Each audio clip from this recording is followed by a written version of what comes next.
What's the difference between inline flow and outline flow, and why is it important?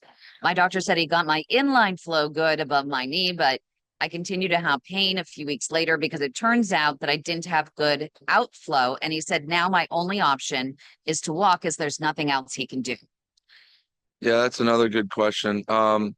The simplest way to understand that, inline and outline are just kind of medical terms. It's kind of like the way a river flows. You look at upstream or downstream, and so the blood has to come into the leg and it has to go out the leg.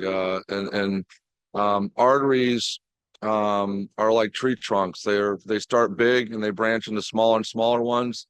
And by the time they get to the end, they're pretty tiny microscopic vessels that you can't even see with the naked eye. And so it's relatively easy to fix the large, big vessels, but eventually the arteries get too small as you go down the foot that the balloons and other things are simply, we don't have microscopic balloons per se. And so you can't open up the microscopic vessels, and that's where it can become a problem as well. So the blood may be getting into the leg, but it's having a hard time going anywhere. It's like a cul-de-sac in the road per se, if you think about it that way.